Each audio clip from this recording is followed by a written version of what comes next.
Good morning, good afternoon, good evening, whenever you're watching this. So, we have all heard the saying that facts tell, stories sell, but what does that actually mean? So, in short, nobody cares what your sales page says or how awesome like the packaging on your product is. People care about the results that you are getting your customers. If you're new here, I am Tanya Johnson. I have been working on social media full time since 2016. I've been juggling all things marriage, motherhood, and money for more years than I care to count at this point. And this channel is for all the moms who are wearing all the hats and truly living that hashtag boss mom life. Now, something I hear a lot when I talk about testimonials is, okay, Tanya, I know that they're important for my business, but how do I get 5-star testimonials from my customers that are going to inspire new people in my audience to pull their debit card out and buy my product or my service? It's actually really easy. I'm going to share 3 foolproof ways to get those testimonials from your customer in front of your new audience in a way that is both attractive and impressive. Now, the first one is the one that everyone knows about, and that is simply ask for them.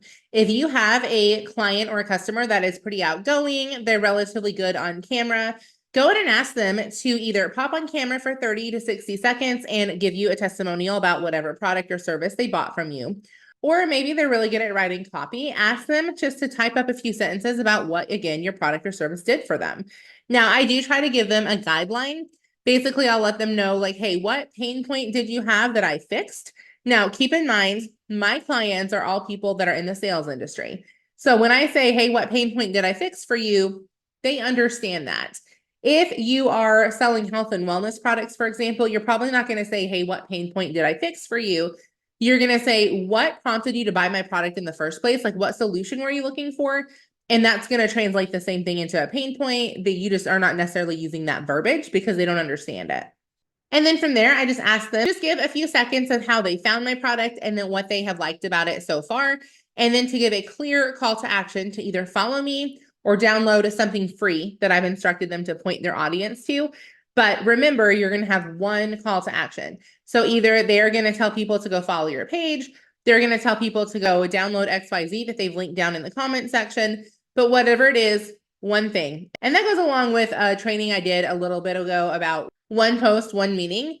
So you always need to be very, very clear with any content that you're putting out. And that is that whatever it is that you're saying, you are pointing your audience to one thing to either download from you or just one very clear call to action, because too many things is going to confuse them. And in the back of your mind, you know what you want them to do. You just need to get better at telling them. Now, the second way is a little bit outside the box. And that is you're going to create testimonials from posts that people tag you in about your product. So this is a real life one that I did some time ago now, but I got tagged in a post by a mom who had downloaded my ABC pack for preschoolers. And she literally just said, my son loves practicing his ABCs so much with this pack from Helping Hearts Homeschool. That in itself, not necessarily a testimonial. So here's what I did to turn it into one. Now, first of all, I show love on that post. I heart it. I comment underneath, thanks so much for sharing, because nobody has to point people to your business. Nobody has to put on social media how great whatever product it is that they got from you. So be very conscious of that anytime someone does that, it's above and beyond what they're required to do as your customer. So always make sure you show like extra gratitude to that person. And then I started asking questions to fill in the blank to make it a testimonial.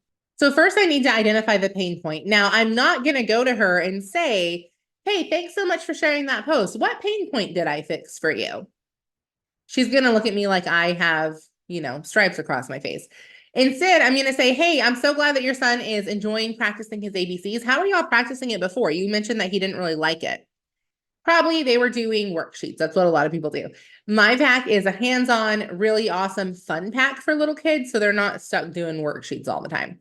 And sure enough, that's exactly what it was. He just did not like doing the worksheets that his mom had downloaded probably for free somewhere before. When she found my pack, it kind of changed the game for her. So then once I talked a little back and forth about how they used to practice ABCs, how they're doing it now, obviously loves it. Then I asked that final piece of information, what's his favorite part about this pack? So then I went from having a tag on social media to having a full-fledged testimonial. And I'm actually going to read this to you because, again, this is a real life one that I used, so I might as well show you what it turned into. So it turned into, my son used to dread alphabet practice. He'd cry, I'd cry, we'd all cry. I felt like we were getting nowhere. With the new alphabet practice pack from Helping Hearts Homeschool, he wakes up asking to practice. It's been such a game changer. The best part has to be all the hands-on work she has for us to do. No longer are we trying to sit our 3-year-old at a desk for practice time. Highly recommend trying this if your little is not excited about learning time. So if you flip over to the show notes, I'm going to show you how I portray this on my social media. This is not something that I just put all the words up, but I do put it into like a branded little package. I make sure I put their name on the bottom. I don't share last names just because I do protect my customers' privacy, but I will put a first name and a last initial, or sometimes I'll put like Susan from Utah or something like that. I always make sure I have permission. And then before I ever post it, so what I'll do is I'll type it all up, put it on a graphic, however I'm going to share it. Then I send it to the person who gave it to me. And I say, hey, after our conversation, I just typed up this little testimonial. I'm trying to grow my page on XYZ, whatever, like I'm going to use it for.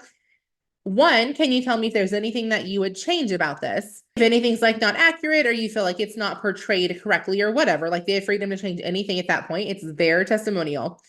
And then 2, are you okay with me posting it with your name and your last initial, or your name and your state that you live in? I do protect privacy. I'm not going to put your full name or tag you or anything. So I just want to make sure I have all my ducks in a row before I put this up as a testimonial.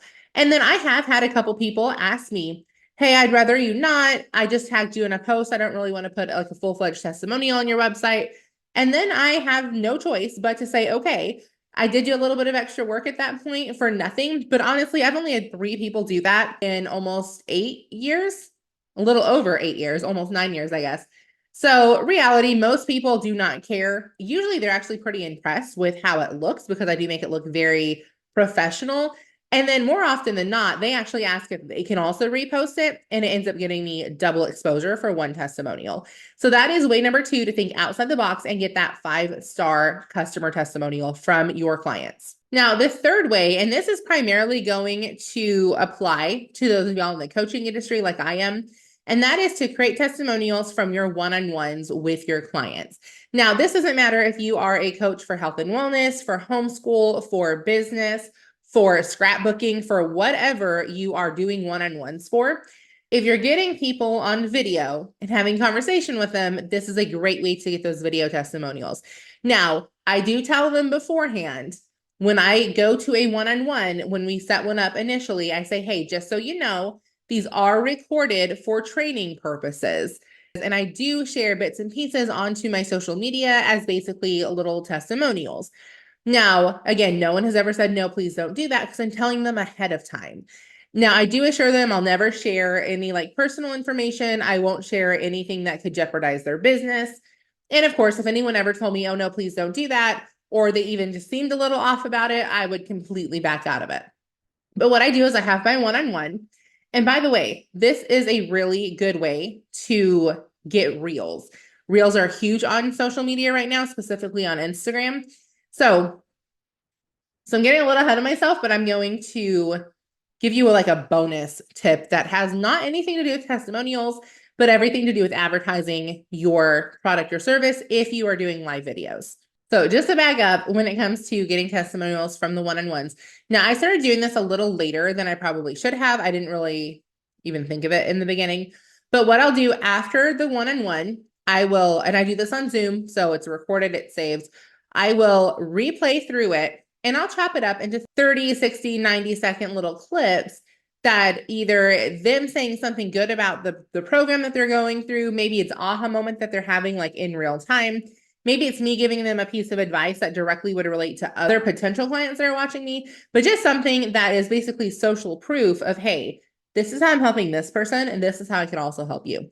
Now, same thing, before I ever post these, I send them to that person. I know legally I don't have to do this. I've told them I'm going to record. They already know I'm going to post on social media, but I never want any client of mine to ever feel like I'm going to put something out there that they don't want out there. So I always send it to them and say, hey, these are a few clips that I have put together from our session that I'm planning on using on social media as content. Do you mind just watching through them? They're less than 5 minutes.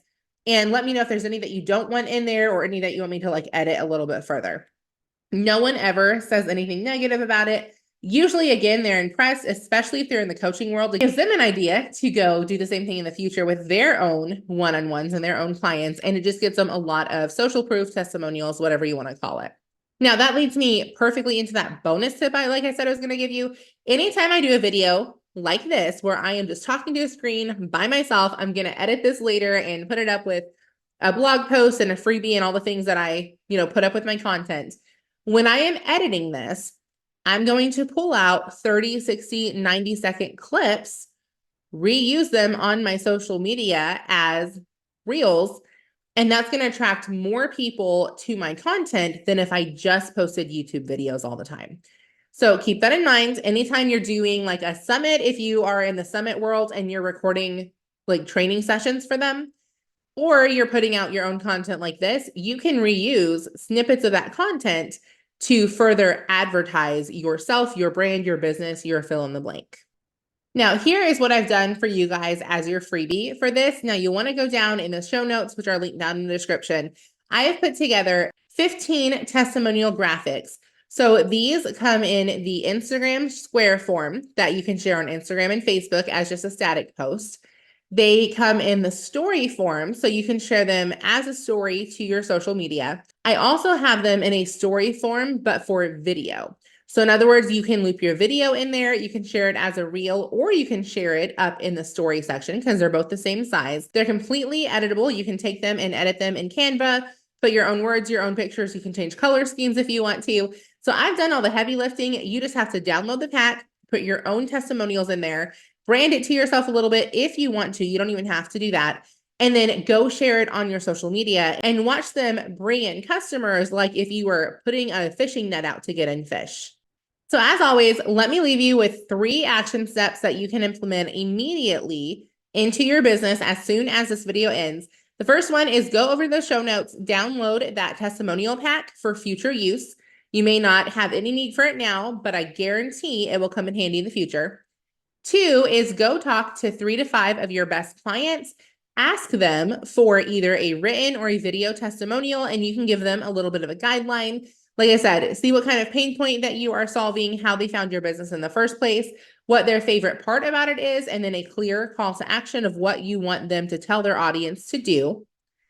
And then that third thing is go to your last 3 to 5 tagged posts where someone has tagged you saying that they're using your product, using your service, they had a coaching call with you, whatever, and turn those into additional testimonials. So until next time, this is Tanya Johnson with the Boss Mom Co., where we talk about all things marriage, motherhood, and money. And I will see y'all next week.